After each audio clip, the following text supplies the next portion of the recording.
guys that are looking forward to the weekend. I hope you guys be safe and whatever you guys do. Got a message from a friend of mine. His loved one, a parent died, and my condolences to him and his family. We always got to remember, um, sometimes people are kindred spirits, and we know that our parents are a lot older now. They're the older generation now. And sometimes, and it's unfortunate that when one parent goes, it's not that far behind, the other parent will go as well, because these people are kindred spirits and they probably really, really loved each other. So I really feel bad because this guy's like a brother to me. And, phenomenal, phenomenal parent, parents as he had. So he's been dealt with a double whammy. And I really uh, send my condolences and really feel bad for him. And if there's anything I can do, if you're watching this, just let me know. But again, my condolences, and everything's going to be all right. Everything is going to be all right. So life goes on, and we go on. So always remember that. It's all in the plan. It's all in God's plans and God's hands. But I want to go on here, and Demetra, we just got off the podcast with Demetra, and she sent me this GoFundMe, and it's for support Russell Thomas's heart transplant journey. He's raised $16,241, and it's the holiday season. Anything you can do to help this man. I've never met the young man, but reading his story, if you guys are charitable, it is the charitable season. Um, the goal is 35,000, so he's halfway. He's about 46% there, and anything you can do to support, I would really appreciate it. I'm going to donate as soon as I get off this show here. It's unfortunate that our young people go through these things. And let me just read a story real quick. We are rallying to support our friend and community leader, Thomas Russell Redwood, a dedicated college athlete and a Division I competitor who has faced unimaginable challenges over the past year. Initially diagnosed with cardiomyopathy, excuse my language, Thomas was unfortunately met with medical neglect when his first cardiologist dismissed his symptoms and told him to return in 6 months. This delay led to a rapid decline in his health, and he now finds himself in congestive heart failure, waiting for a heart transplant. And it goes on and on and on. If you want to read more, let me read more. Thomas battles this life-threatening condition. He faces mounting medical bills, rent, and everyday expenses. We are seeking your help to alleviate some of these financial burdens, allowing him to focus on his recovery without the stress of overwhelming costs. Russell has always been a source of inspiration and joy. As a college athlete, he dedicated himself to the game he loved, pushing his limits and bringing people together through his passion for basketball. He has spent countless hours hosting community festivals, Born Ready LA events, and most recently founded a nonprofit organization, Born Ready Project, which fosters to create opportunities for local businesses, community spirit. Throughout his health decline due to heart failure, and now he finds himself in a position where he needs the support of that very community he has always uplifted. Please donate today and share to help us get Russell a new heart. And that's his story there. And I shared it on the platform. If you guys are interested and can donate, the more people that share this and get this out, hopefully more people will donate and do that. It's really sad when young people are going through things like that at an early age. Of course, medical diagnosis, misdiagnosis is not a norm. Well, it is a norm in a lot of situations, especially for Black people. We get medically misdiagnosed because, again, our anatomy is similar to the other groups, but then again, it's different because, like I said, we're more melanated.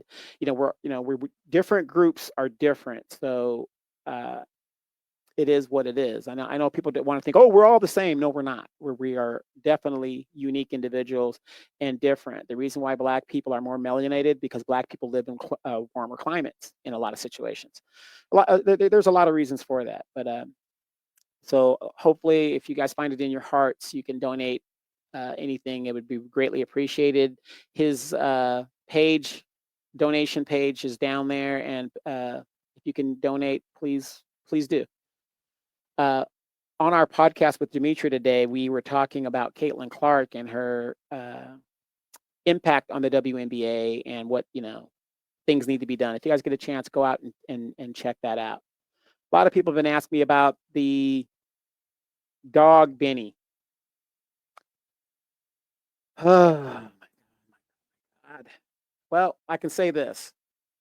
Everything that he could chew up, it's already been chewed. Okay, it's chewed up, it's done. Benny spends half of his life in his crate, knowing that he's done bad. So Benny is a project. I know he's a puppy. He has grown rapidly. He's 5 months old. I've had him for almost 2 months now. Almost 2 months, not 2 months yet. And Benny's a project. He's determined to do what he wants to do, and I just can't seem to break that out of him without what I would consider abusing him, and I don't want to do that. I don't want to abuse my dog. Uh, I think he really does suffer from separation anxiety because when I leave the house, that's when he goes ape shit. He just goes ape shit and tears up and gets into stuff. I mean, I didn't even realize he was tall enough to stand up and get and pull things out of there. I've gone through 4 remote controls that he just destroys. I had to put chili peppers and chili stuff on my drip system so he stops chewing the lines. I've got him chew toys. I've got him. I stay away from the rawhides because that's not good for dogs.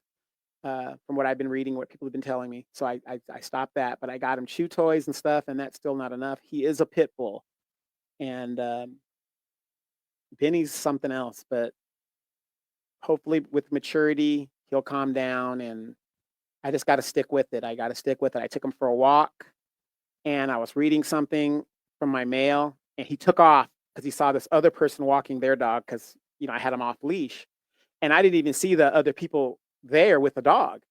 And he goes over there and he's like, "Oh, hi, how you doing? Whatever the deal is." And the people are freaking out. And man, it was just something. And from that point on, I kept him on the leash. But I didn't even see those people. So it's kind of my fault. But then again, it's his fault because he shouldn't have been running off. And I had to grossly apologize because when you see this dog coming at your little dog, you can only think the worst. So I grossly apologize to these people. I should have had him on a leash and been paying attention. Um, but Benny is determined to be an individual, and I'm going to work with him. Like I said, he's not a bell, but I'm going to work with him. My mama cat, Misty, her muscle mass has really shrunk. She's 16 years old, so she's still hanging in there. Her voice has changed. She's kind of sounding not as strong. That strong, deep voice she used to have, it's kind of gone.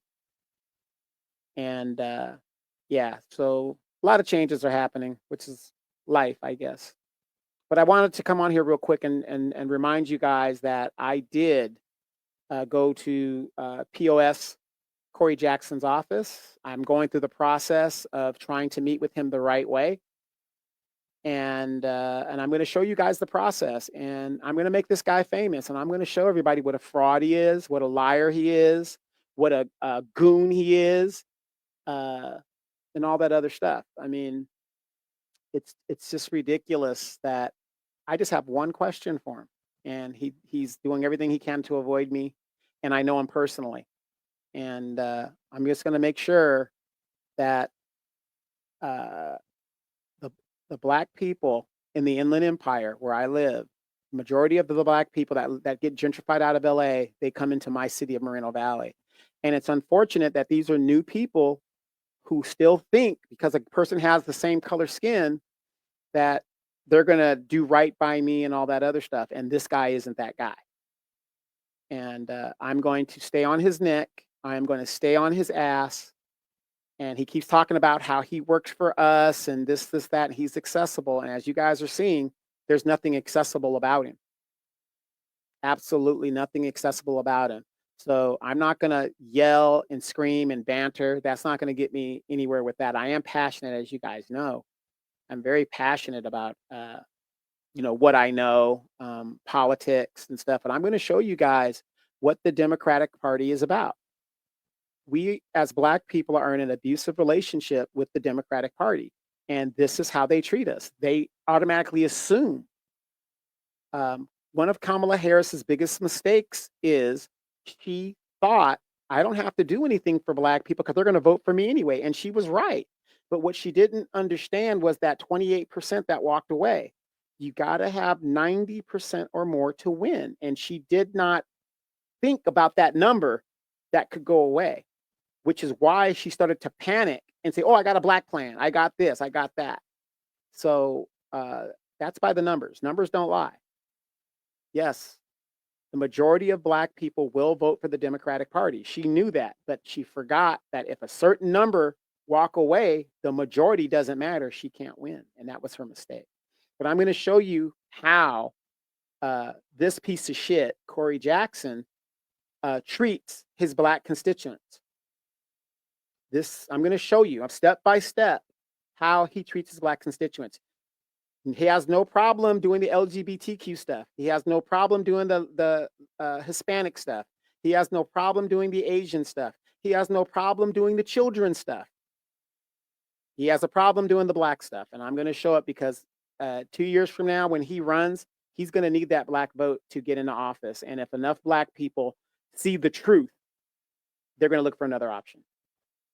So again, it is Friday, you guys. Be safe out there. It's kind of cold here where I'm at. It is what it is. Benny is right there. He's actually right underneath me. And don't want to take up too much time, but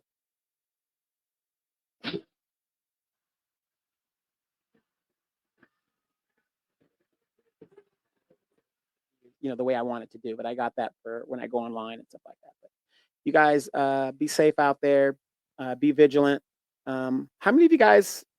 I'm going to come on later on this evening, and we're going to talk about those UFOs that are and drones or whatever they're calling them that are coming out all around the world. And recently in New Jersey, there's been spotting in Orange County, California, and of course down there near Florida and the Mediterranean. And using my aeronautical knowledge, I've noticed that this thing is forming a triangle, right? I can't do it perfect with my hand, but it's a triangle. So basically, New Jersey, go all the way across to California, and then down to the coastal areas. And it's a triangle. And something's going on. Something is going on. There's no way you can tell me these drones are nothing to worry about. There's something going on to where these drones are either leaving the planet and they're massing to wherever they're massing. So it's going to be interesting. So I'm going to talk about that a little bit later on in the afternoon. If you guys know something about the drones, tune in and let's chat it up and let's talk about the drones. Let's get away from politics for a second. Everything's done. And let's talk about these drones and what's going on. Do you guys actually believe there is life out there as there has been life here?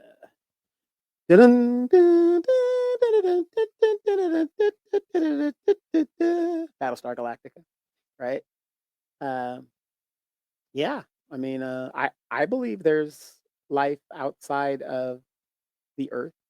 I believe that. And as somebody who does a lot of flying, I've seen things that I really can't explain. Yeah. All right, you guys. I'll talk to you guys a little bit later. I'm gonna go get some food, and we'll be back. Talk to you guys. Manana.